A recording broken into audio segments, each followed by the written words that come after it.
Adriana Fernandes conosco, tudo bem, Adri? Bom dia, boa sexta.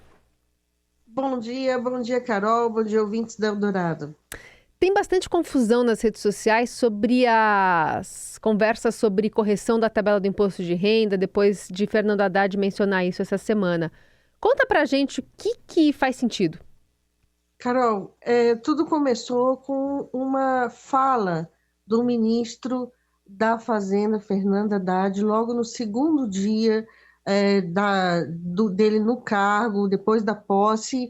Ele foi entrevistado pelo portal 247. Lá foi questionado sobre a correção da tabela. Vamos lembrar que é uma promessa de campanha do presidente Lula e também dele, quando se candidatou nas eleições de 2018. Ele respondeu que não poderia fazer a correção da tabela em 2023, porque em decorrência da regra da anterioridade. Essa regra diz que, no caso do imposto de renda, para fazer mudanças tem que esperar o ano seguinte, mas Haddad esqueceu de dizer nessa declaração que mudanças a favor do contribuinte, ou seja, para a redução do tributo, não é preciso esperar. Então, ele fez isso, ele fez essa declaração, não foi ali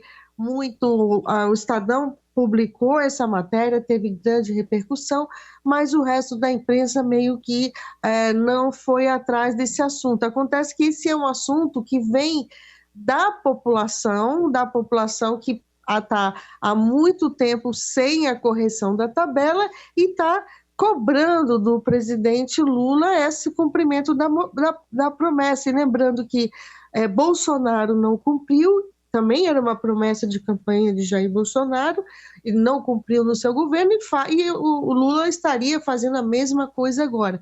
Então, essa falta de clareza do ministro Haddad tem servido para muita desinformação. O próprio Partido dos Trabalhadores publicou nas suas redes sociais uma crítica, uma explicação errada sobre isso e está sendo difundido.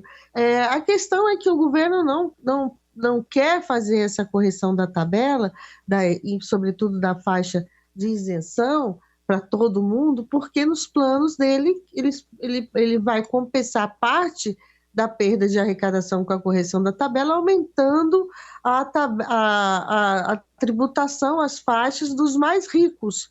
E então, se é para aumentar, precisa mesmo esperar o ano seguinte. Aí sim valeria, tem que valer a regra da anterioridade.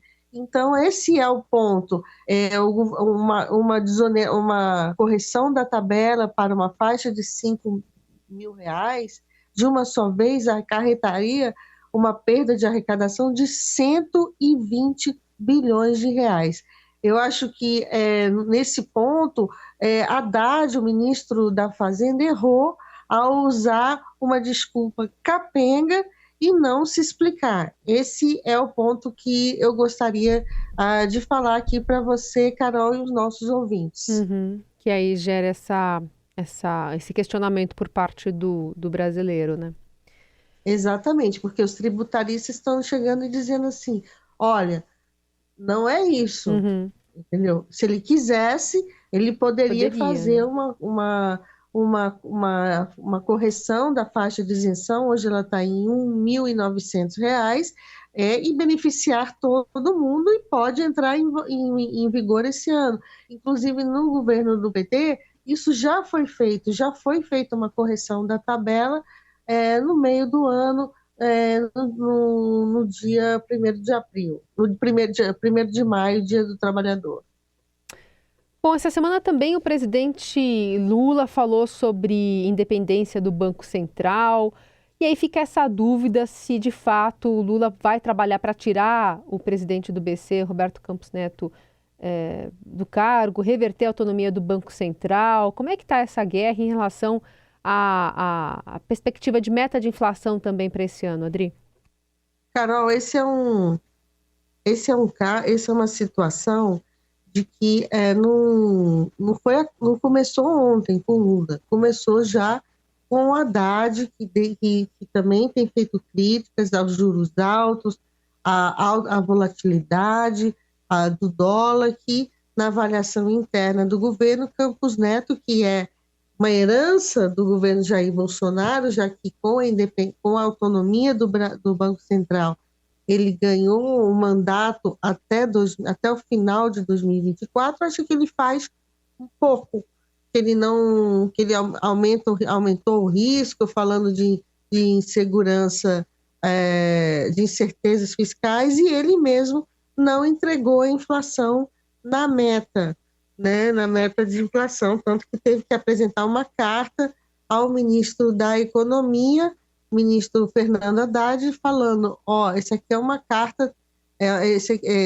dizendo por que descumpriu. Quando Haddad anunciou o pacote de medidas, né, para reduzir o rombo fiscal, Haddad, de forma irônica, pegou o papel assim na mão e falou assim, isso daqui é uma carta para o presidente do Banco Central, ou seja, ele, como quem diz, nós estamos aqui fazendo a nossa parte para reduzir o rombo das contas públicas. Você vê que é um estresse que está escalando de temperatura, Carol.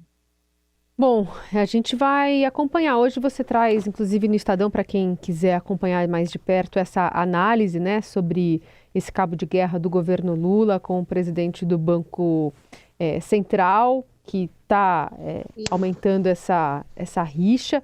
E especialmente quando o governo também estipula um teto aí de 8,5%, né, de inflação para esse ano, e o Banco Central teria que trabalhar junto para isso acontecer, né, Adri?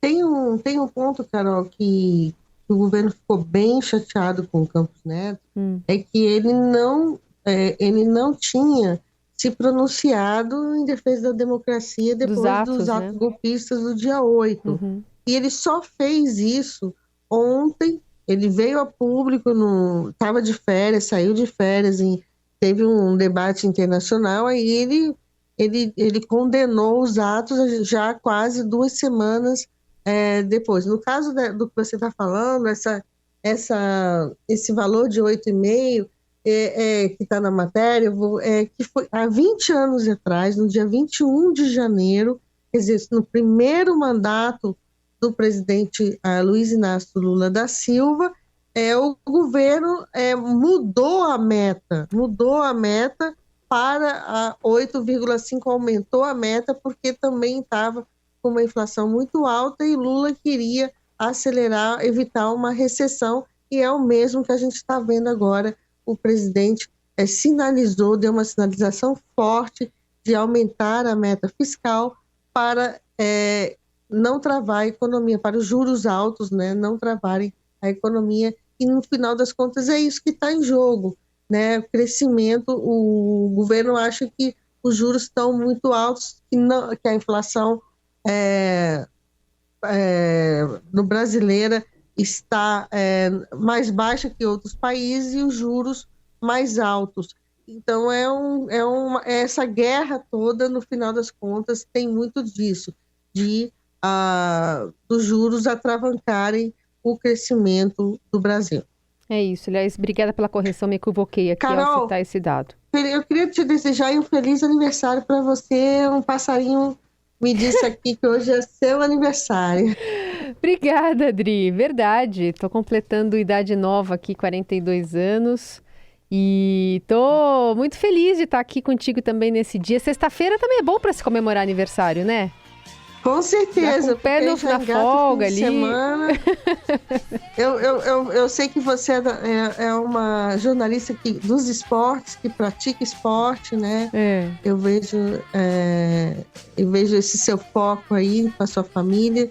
E eu desejo tudo de bom para você nesse novo ano. Obrigada, Adri. Obrigada também pela companhia e privilégio aqui da convivência no jornal, viu? Um beijo. Eu digo mesmo, um grande beijo para você e boa sexta aos nossos ouvintes.